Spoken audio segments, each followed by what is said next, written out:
Welcome back to our engineering mechanics lectures, in which we're picking up where we left off last time, and that is moments. But we today take it a step further and we will talk about moments in 3D. In fact, our real goal here to begin with is to expand our in-plane force knowledge and turn it into an understanding in 3 dimensions. And to do that, I need to really introduce how we're going to use the vector product so that you know the mathematical rules that apply in the 3-dimensional force systems. And then, of course, as always, our ultimate goal is to actually calculate some of these systems and to determine the moments that are acting in these 3-dimensional systems that I will introduce to you today. So let's get started and talk about the vector product, which most of you probably know as the cross product. But starting from today, I really encourage you to think of it as a vector product, because that will always remind you, in opposite to the scalar product, that the final result must be a vector. And that is very important to understand, because often I see students answering these types of questions with a single number, and a single number, as you know, is a scalar and not a vector. And these moments in 3D really require a vector response. So we need 3 directed rotations, if you will. And I will explain, of course, that to you today.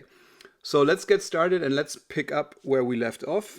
And so I want to recap real quick that we used to have a 2-dimensional coordinate system, and we usually have a 2-dimensional coordinate system that looks like that: x in the horizontal, y in the vertical. And now I want to introduce a 3rd direction, which we already talked about last class, that would mean if you have anything acting in the 2-dimensional xy system. So for example, let's pretend I have, I don't know, a balcony here. So let's say this is a balcony that is attached to a wall right at the origin. Then you would calculate the moment, let's say, at the origin, and what you calculate is really a rotation, or the potential for a rotation, about the z-axis. Please remember that from our last lecture. So let's say I have a force acting on the system that we all know at this point how that works: force times lever arm, right? So we have F1 here, and then the lever arm, of course, would be down here. So let's call that L. And really what you calculate when you take the force times the lever arm is the tendency of this lever arm to rotate about the z-axis. And that is a nice thing to know when you deal with 2D systems like this lever arm here. But often you don't have the luxury of really dealing with a planar system, and we need tools to understand how 3D systems work. So let's just draw a 3D system, and for that I'm using my regular XY Z coordinate system, in which the x-axis is actually coming out of the plane. It's not different from what we had before, but this is just how we do it in this class, just so that the z-axis is actually acting upwards.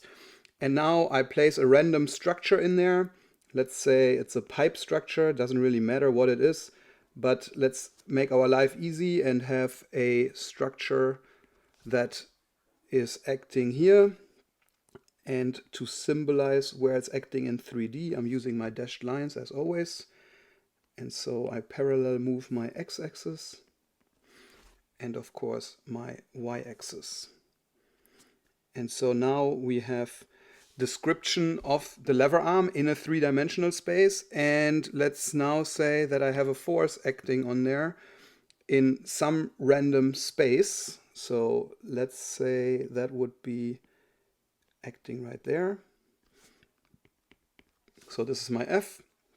And now it's very difficult to do the force times the lever arm. And don't get me wrong, you can of course calculate the lever arm from here to here, and let's call that L.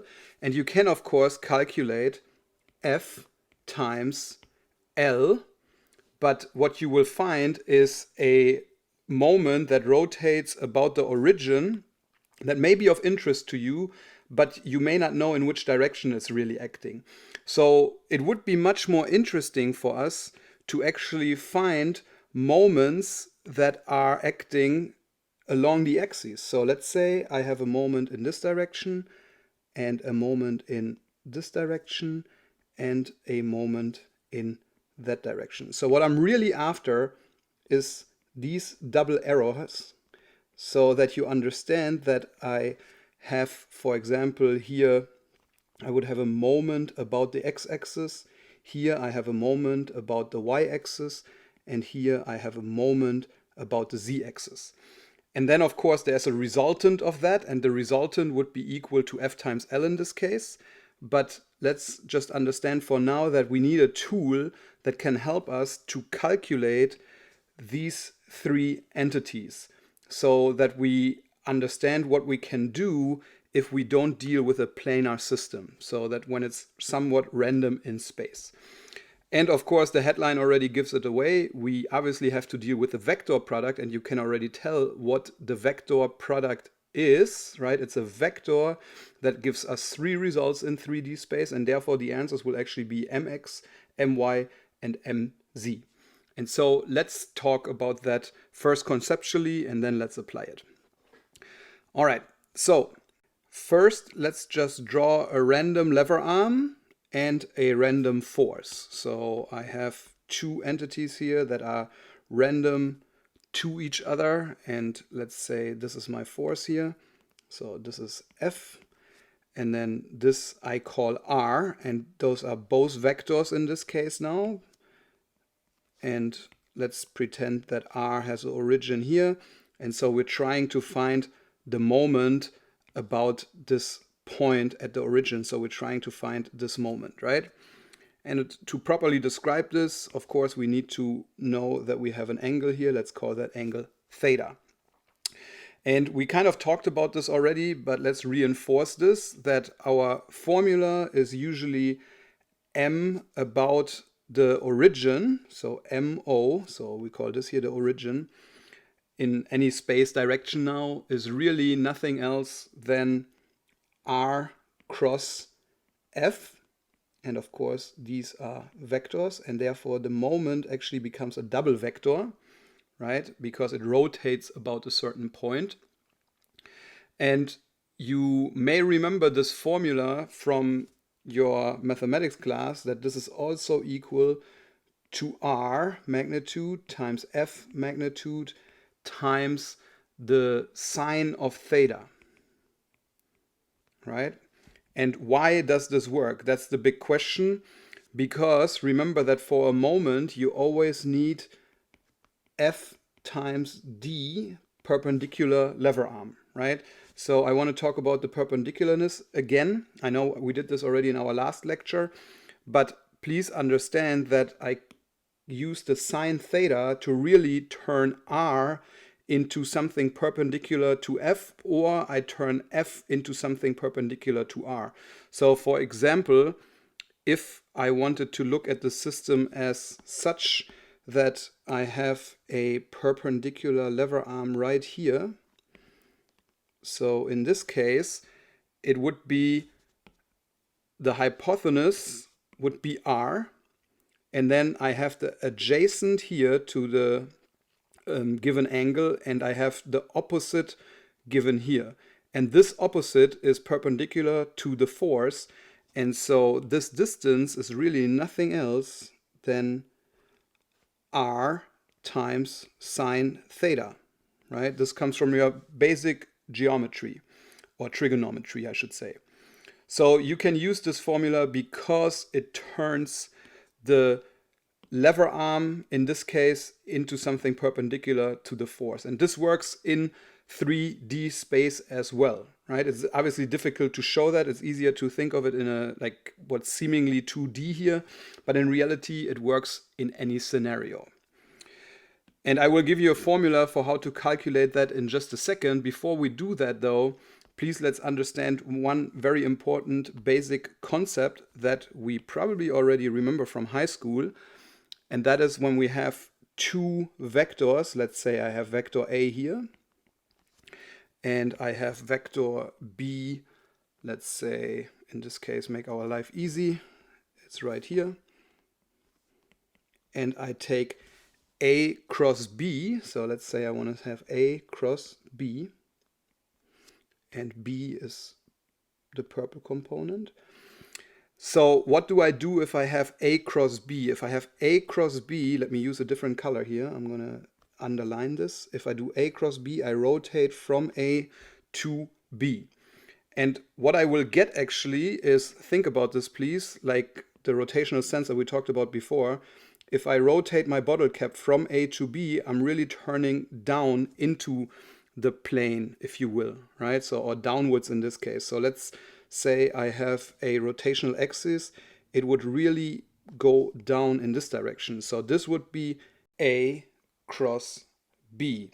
And please note a very important aspect, that this is mutually perpendicular to both of these vectors. So the rotational axis must be mutually perpendicular to the plane that is spanned by A and B.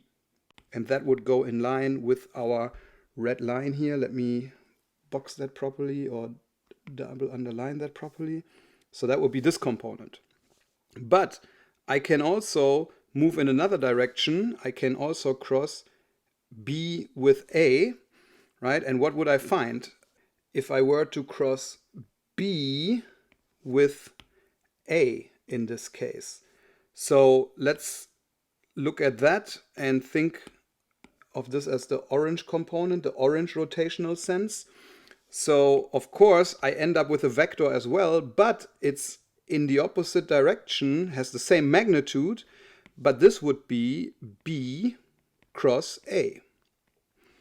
And so therefore I should indicate this properly and understand the most important thing about all this is that A cross B is not equal to B cross A. That's why I gave you this drawing here, and that's why we went through this whole exercise. A cross B in magnitude is the same as B cross A, but it's directed in the opposite direction. And it really comes from the right-hand rule or the bottle cap rule, right? So think of this as rotating from A to B or from B to A, and you end up with something different. And that's why I also always used already this definition when I said, hey, let's rotate the system from positive x to positive y. Remember that we said that's how we measure angles all the time and so on? And that is because of this rule here, because of the right-hand rule, that the cross product really works. So if you rotate from positive x to positive y, you get a positive moment in the z direction. If you rotate from positive y to positive z, you get a moment in the positive x direction, and so on and so forth. And that is why it's so important that we use the right-hand rule properly, right? So please understand that A cross B is not equal to B cross A, and it can make a huge, huge difference. Now, let's move on and think about that formula or the concept of that moment with one more thing. And for that, I use my vectors again. I think I called this here B. And I had a second vector, which is A. And what is A cross B really doing? Remember, so A cross B is nothing else than A magnitude, B magnitude times the sine of theta. Now I want to give you one more physical interpretation of this. What is A sine theta? A sine theta is really giving you this component, right? So this is A sine theta. And that is why you can also use this formula to really calculate the area in a trapezoid, right? So if I give you a trapezoid here that is represented by A and B, So if I move that here, then remember that in a trapezoid, what do you have? You have the area. So the area of a trapezoid is really nothing else than base times height, right? And the formula is usually referring to this as the height. And so the base here is really nothing else than b, which is the base, times the height, which is a sine theta. And so this component here is really nothing else than the height. And so that is why sometimes the cross product is actually used by computer programs to calculate the area, because you can break any area usually down into many small finite trapezoids, and you can describe the trapezoid by A and B, and then you can use that to calculate the area of the entire system that is made up of many small trapezoids. So this is a very important concept to understand for engineers when they try to approximate an area. So I highly recommend that you understand this by heart, and you need to use that formula anyways. But I believe that this covers all the formulas that we need in a general sense, and that we now understand that A cross B is not equal to B cross A. But the last thing we need is, what do we do if we have the force given to us in a three-dimensional description and the distance also given in a three-dimensional description? How do we numerically interact with that? For now, please understand that we are really calculating the force times the lever arm, but we're kind of doing it component-wise to really arrive at these three different components, which so far we don't get. Here you only get the magnitude. That's where we left off in our last lecture. But now on our next page, I want to show you what to do if we have ijk components for F and ijk components for R, or what I termed L here in this picture. So let's move on to the next page and think about how to deal with that. So now that we have a general overview of a 3D moment, let's talk about mathematically how we're going to deal with that. So in the classroom, I usually would ask you, what kind of formula do you know to calculate the components of a moment? But here in the online lecture, we can't do that. So let's just state that the component form, or the Cartesian form,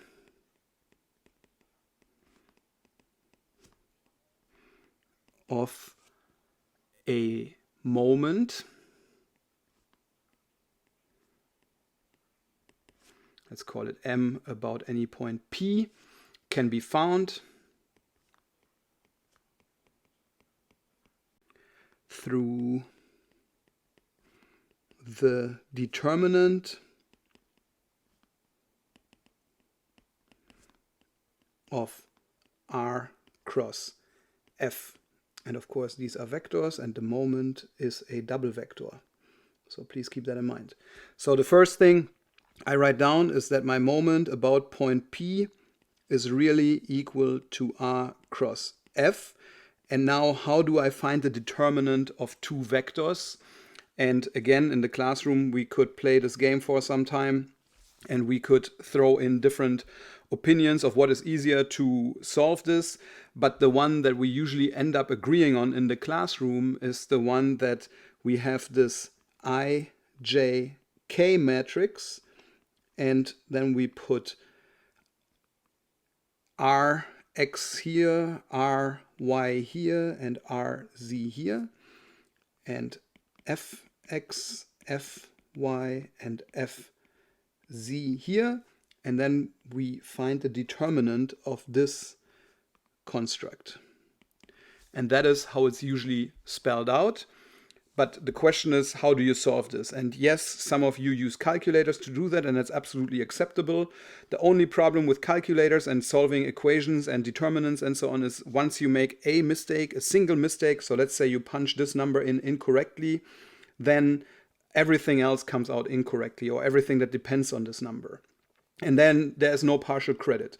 So my goal here is to show you one method that I see usually never go wrong on the exam when students study that, and therefore I encourage you to do that. I say it again, you can use whichever method you want to use to solve this determinant, but you know, it is just sometimes very susceptible to mistakes if you use a plug and chuck method.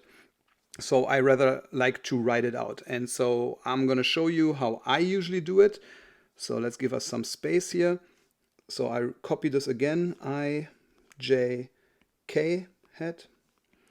And then I have Rx, Ry, Rz, Fx, Fy, Fz, and then I bring my bars down here. And what I do next is I copy the first two columns behind it, so I and J, and then I use Rx here, and Ry here, Fx and Fy.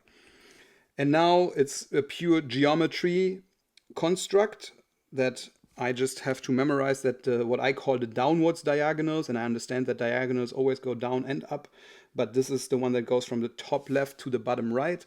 That is a positive diagonal, and so is this one, and so is this one. And I will talk about these in a second. But I also have upwards diagonals, so those are the ones that go from the bottom left to the top right. And I have one here. And I have one right here. Okay, and now I need to understand that the blue ones, the ones that I drew blue here, those are all positive diagonals. So I'm going to indicate them as positive, whereas the ones that go up here, the purple ones, those are all negative. Now, what do I have to do? I don't have to remember anything else. I just have to sum up what's going on that diagonal. So for example, here I have Ry, Fz multiplied, and this is my positive I component.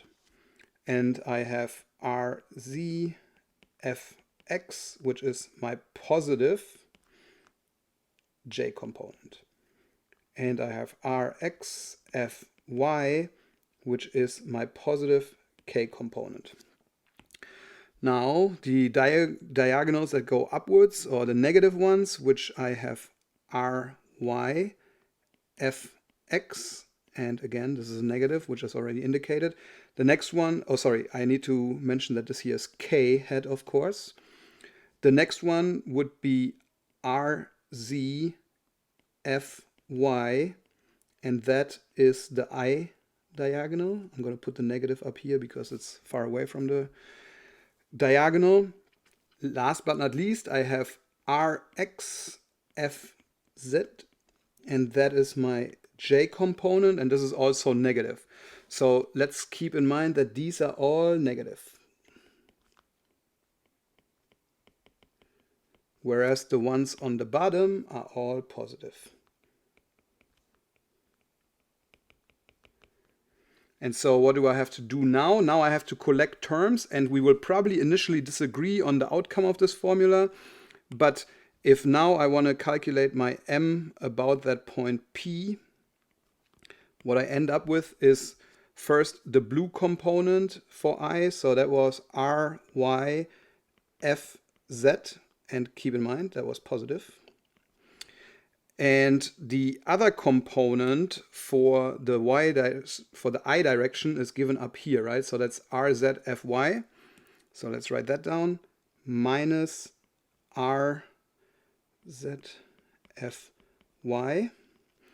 And all of this together, and I'm going to put a positive here as well, just to make sure that we understand the difference between this positive and this positive, because this is for the diagonal, this is for the general term. So all this is multiplied by I hat. Now I can give myself another positive value and go ahead and collect the blue term first. So Rz, Fx, and this is also positive. And minus, be careful now, the J component is Rx, Fz. And this is all the J components. And last but not least, the K component, where I start with my blue component again, Rxfy positive minus Ryfx.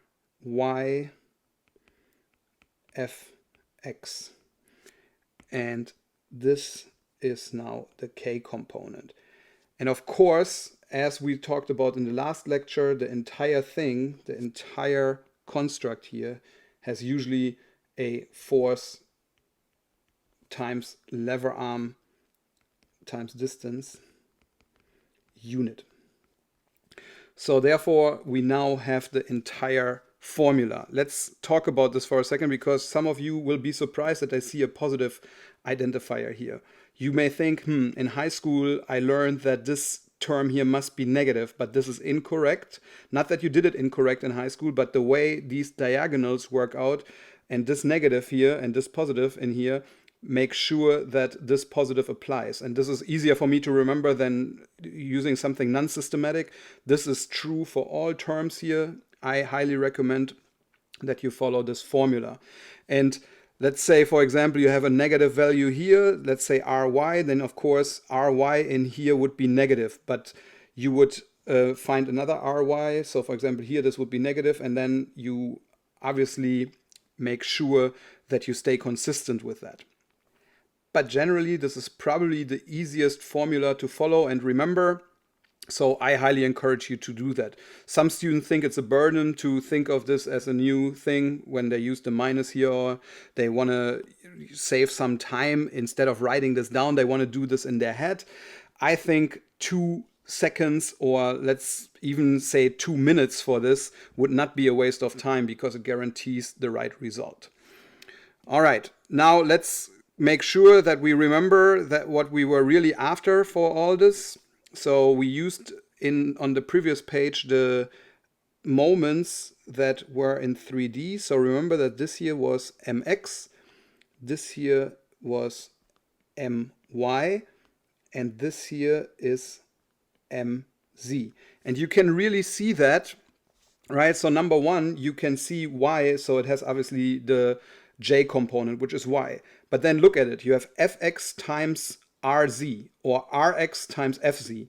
And so you see the rule that we learned in last class still applies, right? So you have all 3 identifiers, y, x, z, z, x, y. Or let's take a look at this one.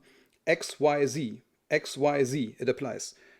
z, y, x, z, y, x. So it always works, and I highly recommend that you understand the physical meaning of these. And so let's remember that the moment about the x-axis is described by this term, the moment about the y-axis is described by this term, and then last but not least, the moment about the z-axis is described by that term. But of course, we can use this with our regular vector knowledge and calculate the moment's magnitude, right? The moment's magnitude is nothing else than mx squared plus my squared plus mz squared. And I think I explained that a few times, that you can always use Pythagorean in 3D. So here you have that once again, just as the magnitude of the moment. And that means also that you obviously can calculate the moment as a unit vector, and that is nothing else than mx vector about m as a total, right? And that's I hat plus my over m magnitude, j hat plus mz over m magnitude k hat. And let's talk about the units here real quick. Of course, the unit vector is unitless by definition, whereas of course the magnitude here must be in force distance. That is no different from anything that we have done before. Last but not least, let's talk about the fact real quick that you can also calculate alpha, beta, and gamma, which is the direction of these different moment components. And there's nothing different than before. So we have the cosine inverse of what? Mx over m, which you can tell comes directly from the unit vector, right? So just the cosine of this value here will give you alpha, or the cosine inverse. And the same is true for the other ones, so I don't even have to really elaborate much on that. But of course here we would have my over m, and then we have, last but not least, mz over m. And that concludes how to theoretically define the moments in 3D. You now have methods to reliably calculate all the individual components. You understand where they are and what they're acting in which direction. You can also calculate the total magnitude of the moment in 3D, and you can describe its direction either by the angles or by the unit vector. That really makes no difference. As you can tell, it's kind of the same mathematics. So this concludes our theory part, and we now move on to solving example problems. So here we see our very first fun and introductory problem to moments in 3D. And what we really see here is a force that is acting at a pipe structure at A with 500 newtons in a random direction that's described by these triangles. And the pipe itself is random in space. And we first have to determine the moment that is acting at O, so that's this point down here, due to that force. And then later on, if we want to, we can calculate the moment at the top of the vertical pipe, which means right here, 003, due to that same force. And I think we can find some interesting revelations once we compare the result from part A to part B. But let's go ahead and look at that problem first. And what do we need, right? So always start out with the formula. We need m about O in this case is a vector which needs to be equal to r cross f. So how do I do that? Remember, I need rx, ry, and rz. So that is one thing I need to find. And I also need to find fx, fy, and fz. So these entities is really the challenging problem here. And I say it again, this is really what mechanics teaches you, how to see that. It's not solving this equation. You learned this in mathematics. I showed it to you on the previous 2 pages, don't get me wrong. But really what we need to learn in mechanics to be successful is how to identify these entities. So let's go ahead and start with R, because I believe that's the easier one. So what is R? It's the moment lever arm from, in this case, the point of origin to point A. Be careful, because the coordinate system is given such that we deal with -2 in the I direction. We deal with +2 in the J direction and +3 in the K direction. And that is in meters in this case. It's important to keep that. Now, how do we find the force? Of course, you learned that in many different examples. Let me zoom in. So the easiest one is probably to calculate this one, which is really nothing else than 500 divided by 5 multiplied by 3. So this is 300. Of course, in Newton. All right, now I need to first project it into that plane that is actually parallel to the xy plane. So let's find this component first, this here. So that component is nothing else than 500 divided by 5 multiplied by 4. So that's 400. And now I can further convert it, but be careful. This clearly goes in that direction. Let me also identify in which direction the red component goes. It goes up. But now I can further break it down into, let's say, a blue component, which I may go in this direction. So that would be nothing else than 400 divided by 5, and in this case multiplied by 3. So that, I believe, gives us 240. Be careful, this is negative, right? All right, now that we have that one, we can find our y component, which is in this direction. And I believe that's nothing else than 400 from the first calculation, divided by 5 as well, multiplied by 4. And in that case, that turns out to be 320. And of course, all these are in Newton, right? So maybe I should add that here real quick to not get in trouble with my students. All right, now I can describe both in ijk form, and maybe just for completeness reasons, I do that real quick. So my r vector I already did. My f vector is really nothing else than the x direction first, right? So an x direction is negative in this case, minus 240 I hat. The y direction is positive with 320 j hat, and the z direction is also positive with 300 k. And that, of course, now is in Newton. And that is really the challenge to these problems for a beginner, right? So solving this is not really difficult. That's just mathematics. Of course, we're going to do that now.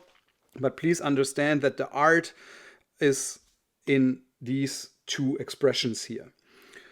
Let's go ahead and convert it to our determinant solution. So let's say that I have r cross f, which is nothing else than I hat, j hat, and k hat. And I have minus 2, plus 2, and 3, and minus 240, plus 320, and plus 300. And my bars come in now. And I add my two columns just to make my life easier. Minus 2, plus 2, minus 240, and plus 320. I make my life easy by actually drawing the diagonals. Some think it's a waste of time. I certainly don't. So let's go ahead and add that. So I have this diagonal, I have this diagonal, and I have this diagonal. And now I'm gonna actually, because I have no room on the top, I'm just gonna do it downwards as well. So I have the negative diagonal here, I have another negative diagonal here, and a last diagonal here. Now let's collect the terms. So I have plus, and now plus 2 times plus 300. So that is equal to plus 600. I don't even need a calculator for this problem, as you can see. Now the next one, plus 3 times minus 240. So that's 720 if I'm not mistaken. So, but negative minus 720. And then I have minus 2 multiplied by 320, which I believe is equal to minus 640. And technically everything that I calculated here is plus, just to stick with my convention here. This was the I component, this was the J component, and this was the K component. But now I move on to my other side and deal with my negatives here. So maybe I can leave a little bit more room here. Minus positive 2, so plus 2 times, what do we have? Minus 240. So that makes the entire expression here positive. So we have plus 480. And that happens to be the K component, by the way. Now let's go to the next one. We have minus 3 times plus 320. And that is equal to minus 960. And that is that is actually equal to, I hat. And because I don't have room here now, I'm going to use the upwards diagonal here, which is minus 2, and the whole thing negative as well, times 300. And that means that we're looking at positive 600 j hat. All right, now I can collect all my components. Let's do that one by one. So first, I just write them down as two individual vectors. So for example, I have 600 plus 600 I hat minus 720 j hat minus 640 k hat. Now I need to be a little bit more careful, right? So by the way, I need a plus here, or I guess that should be individual, but I need to be careful because now my signs are all over the place, or my ijk. So I have a negative 960 I hat. I have a plus 600 j hat, and I have a plus 480 k hat. And of course, we already understand that here we have meters, and then here we have newtons. So therefore, my entire expression needs to be in meter Newton, but nobody would ever say that. You, of course, would always say Newton meters. So let's say that. In the British system, that's different. Foot pound or pound foot is both used, but Newton meter is, I think, the convention in the metric system. Now, all I have to do left is to actually find the solution to the combination of these two vectors here. I could have, of course, immediately combined the I components, the j components, and the k components, but what I end up with is definitely a vector in a 3D description. So 600 minus 960 is minus 360 I hat. Then we have minus 720 plus 600 means minus 120 j hat, and we have minus 640 plus 480, so that means we have minus 160. And you see, I don't even need to get my calculator for all this, but now I have Newton meters, and I can pull out my ruler because this is definitely an answer to the question. It's actually one part of the answer, but I definitely need my answer arrow here. And let's think about what this now means. We have minus 360, minus 120, and minus 160. So now we can take this back to our initial diagram here and actually visualize these results. So let me pull out my ruler here and draw the first moment, which, remember, that was negative 360, right? So negative 360 means nothing else than a negative direction, a rotation in the negative direction. So this here was 360. And please note that I used a positive number here because the direction shows negative, right? So we will never draw negative values in a sketch. We only draw positive values in a sketch. And here I drew it with 360 in that direction. Now I also have the y direction, which I believe was given with 120. That would act in this direction. And this is not to scale, of course, but this would be 120. And last but not least, I have a rotation about the z-axis, which was negative 160. So now we have a visual interpretation of our results, and I encourage you to think strongly about this, and then also think strongly about how we actually get our moment magnitude, right? Which in this case is nothing else than 360 squared plus 120 squared plus 160 squared, and then square root it. So if I punch that into my calculator, this is probably where I would need a calculator, but I will end up with 411.8 Newton meter. And that once again is a result. So I now have to use my answer arrow and indicate this properly. And I want you to think for a second about this versus this. You just saw in the diagram what this is. So maybe you can tell me what this is. I give you 2 seconds to think about that.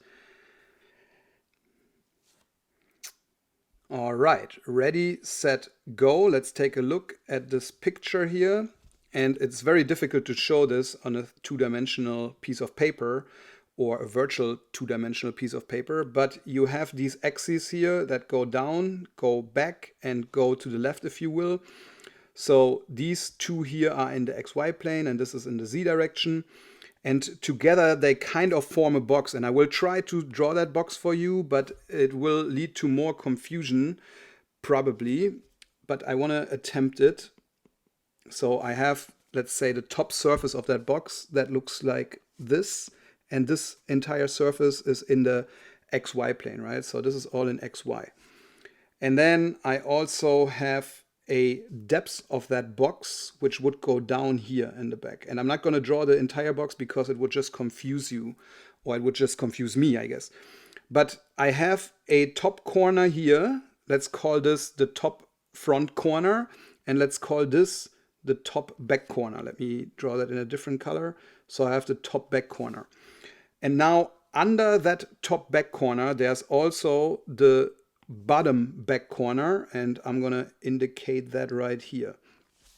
And there is a vector that actually connects the bottom back corner to the top front corner. And I draw that in red here. So there's a diagonal, which is really difficult to see, but there would be a diagonal that would go in this direction, right? And that would be m magnitude, which we calculated to be 411.8 Newton meters. So again, please understand the physical significance. So this here is at the origin. This black point is below the origin, below by 160, to the back by 360, and to the left or to the y direction by 120. And we're connecting the 2 points of this box with this 411. That's really what that is. So now you have a solid physical interpretation of the moment vectors. So we are almost done with this problem. The last thing we technically have to do is calculate the base vector, or unit vector, I should say. So m hat would really be equal to minus 360 divided by 411.8 I hat minus 120 divided by 411.8 j hat minus 160 divided by 411.8 k hat. And that is unitless, and that qualifies as an answer for the direction, because it's just the same as the directional cosine. So I'm going to double underline this as well, and of course use my answer arrow.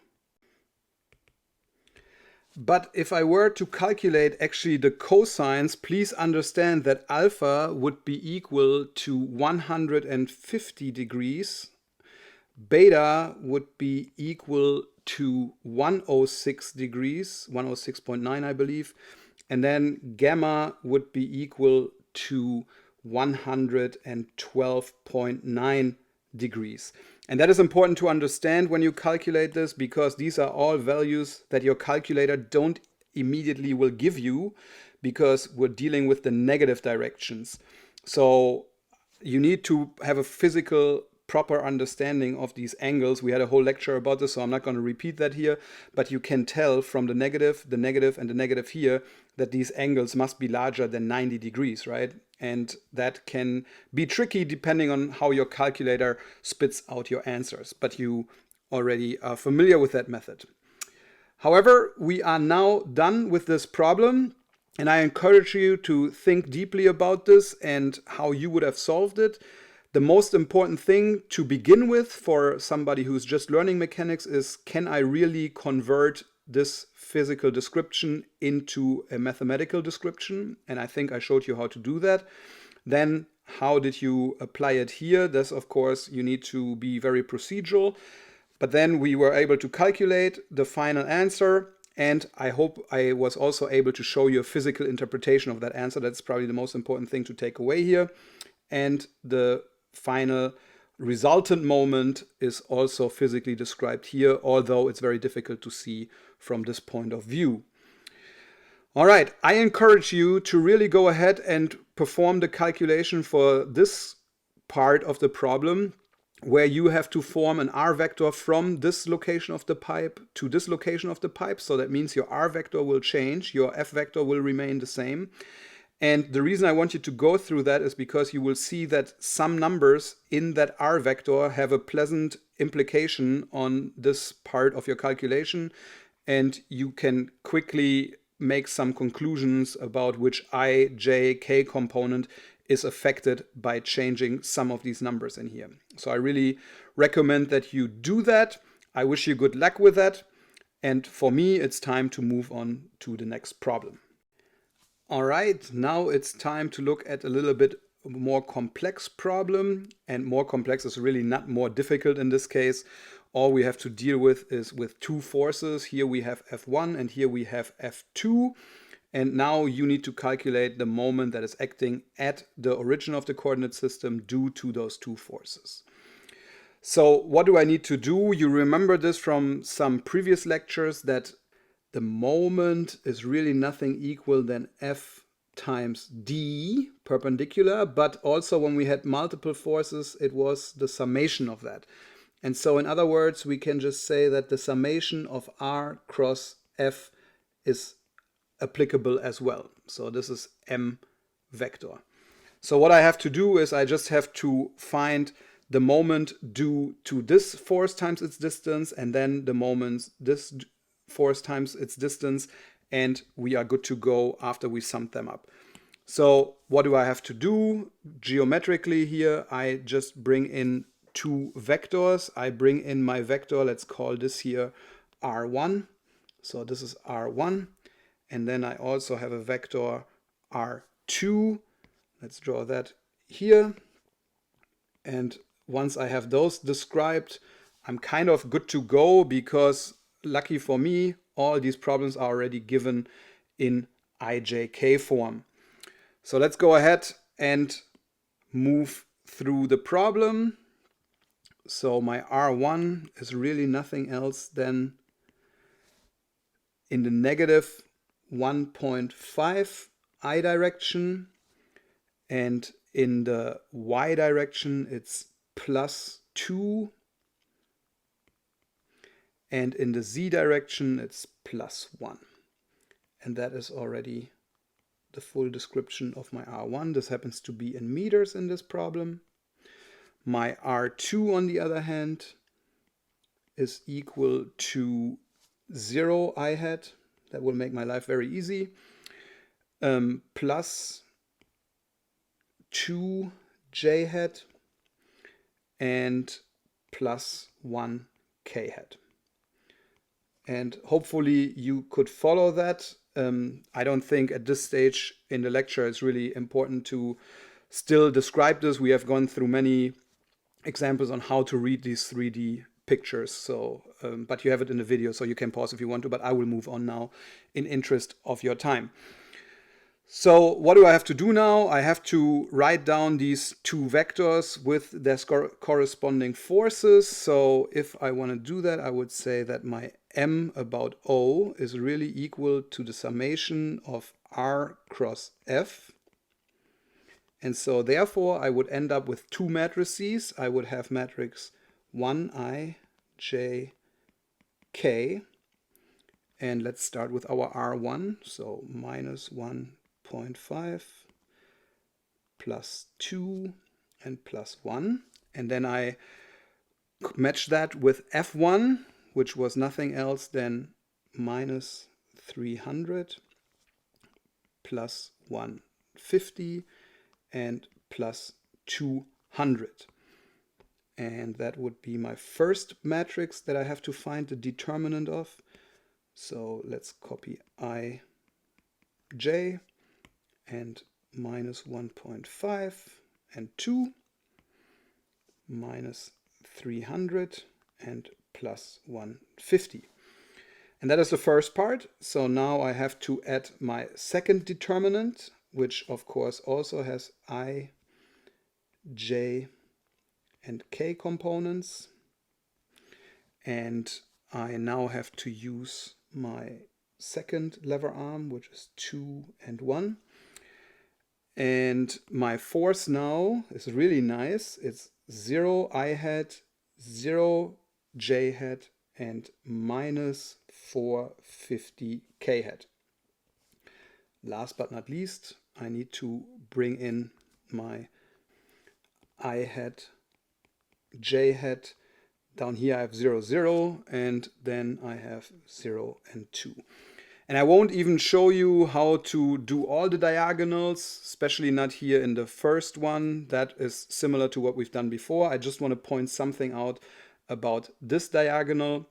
Now that we completed the summation, I just want to mention that you can see how nice and easy these problems can be, even if they look difficult to begin with, because if I draw my diagonals, I have the positive one here, I have the positive one here, and the last positive here, and then I have the negative ones, which are here, here, and here. And let's do the diagonals. The positive ones are first, so minus 450 times 2 is what? Plus 900 here, really. So plus negative 900, I should say. And then now the fun starts. This is 0, this is 0. I don't have to worry about this. This is 0, this is 0, and this is also 0. So you see how easy that can work out. And why is that? That is simply because the 450 is acting downwards parallel to the z-axis and on top of the y-axis, right?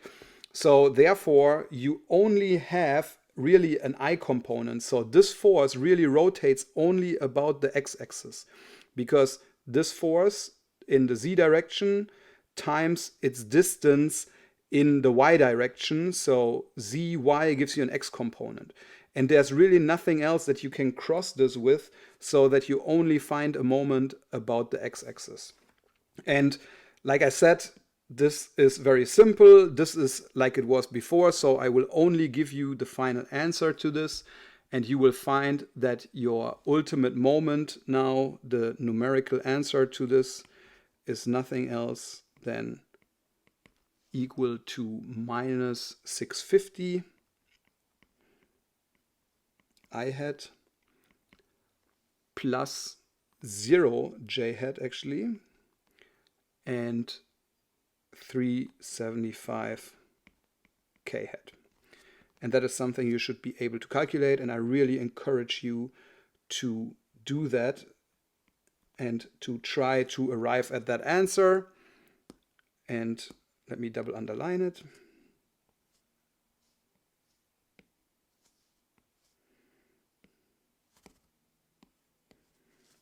And of course, the rest is, as always, the moment magnitude would come out to be equal to 750.4 Newton meter. And then you have the angles, and I will just give those to you as well. Alpha is equal to 150. Beta is equal to 90 because of the 0, right? And gamma is equal to 60.1. And again, I encourage you to come up with these numbers and to actually verify them, so that you are well prepared for your upcoming exam. This is an answer, and this is an answer as well. And that technically concludes the problem. I mean, I did not show you all the details on how to solve this, but at some point we would just turn in circles. You already know how to do that. You also now understand how a 0 affects your calculations. And I believe now you have all the tools you need to solve moments in three-dimensional structures. So that ends our lecture, and it's time for us now to move on to our concluding page and summarize our learning experience and take a look at the upcoming homework. Please make sure to state clearly what you took away from this lecture and what you have learned. just as much as the stuff that is still a little bit muddy to you and what you can do to get clarification on it, so that we can now move on to our actual understanding that we should have gained from this lecture. First of all, we started the lecture by expanding the knowledge that we had from 2D systems and moved it into 3D systems. And I believe we can clearly say that we understand how that works. Then we talked about the different formulae that describe how a vector product is defined and how we can calculate it. And of course, we are now able to use the vector product and to calculate moments, or what you have been referred to as torque. Now, I think I also made clear why it's best that you should actually use a visual method to calculate your vector product determinants, because it's just easier for us to see your mistakes. And if you work in the real world, it's also easier for other people to understand your steps or your mistakes. And in the case of this class, it's obviously easier for us to give you as many points as we possibly can. Then we, of course, learned how to interpret the 3D results. That is very important to me in the context of this lecture. So I hope that I got that point across to you, and that you can now, if you have to, properly graph the 3D moments. And then last but not least, we hopefully understand that moments are always 3D vector phenomena. They cannot be not directed, so they have to be a vector. So you will always include three results. You will include the magnitude, the components, which is ijk, and the directional angle or the unit vector. And we have done that in every example that we have solved in this class so far, so I think that should not be a surprise. But that concludes our concluding page, and we are now ready to move on to the homework. Let's go ahead. So here we can see our upcoming homework problems, and to no surprise, it's very similar to what we have done in class. Let's take a look at the very first problem. You have a structure that goes from A to B, and it's described with different dimensions here. You have a force given to you, and that force can be used with the lever arm that we called R, and then you can calculate the moment that is acting at point A. I don't think that needs any more explanation here. Now for point B, or problem B, it's kind of the same thing, just that the force is given in a different description here. So F4 is acting at B, and you need to find the moment about point O due to that force. Now you have to break down this F4 force based on the geometry, and we practiced this many times in this class. So you have a height of 2 feet here, 4 feet, and then this is A and this is D, and that really can help you to form, if you want to use a unit vector, you can use the unit vector here, and that forms then the force along this cable. So you can really describe this force using either unit vector or similar triangle. It's up to you, but the bottom line is you use that ijk component of that force and cross that with the lever arm. Let's move on to the third problem, which looks like fun. The only difference here is that the force is now given with our standard description with these planes, right? So the force here is alpha downwards. So from this xy plane, maybe I should write this in here real quick. So this is parallel to y and this is parallel to x. And when I say this, let me explain that. So here we have x, and then we have y along this line. And that line is alpha degrees away from the xy plane, if you will. And so you can project this force up to the xy plane. And then once you have this, let's call this diagonal, you can project it with 40 degrees onto the y direction, and then also onto the x direction. And then, as for all of these problems, all you have to do is find the moment due to the distance between the force and the origin of the coordinate system. So that is that problem C. Let's look at problem D, which is a lot of fun because it looks like a lot of work initially, but maybe once you start it, you will be convinced that it's not that bad. You have given F2 here, F2 here, and then here you have F1 and you have F1 here. Dimensions are given, and what you have to do is find the resultant moment, right, due to all these forces at the anchor point O. And again, it may look like a lot of calculations first, but you may want to notice that F1 and F1 are actually acting opposite to each other, right? And F2 and F2 act also opposite to each other. So maybe there's something you can learn from that. That is all the homework problems that you have to solve for this. So I don't think that's too much. You're welcome. I only gave you 4 problems. How nice is that? I think that will allow you plenty of time to study for your upcoming test, because now we are at the end of part 1, and everything that we covered up to this point will be part of your test 1. So good luck studying with that. Please note that there's a study pack online as well. But if you have solved all your homework yourself, I think you are very well prepared to finish these type of problems and finish your preparation for your upcoming exam. I wish you good luck, and I see you in the next lecture. Stay safe.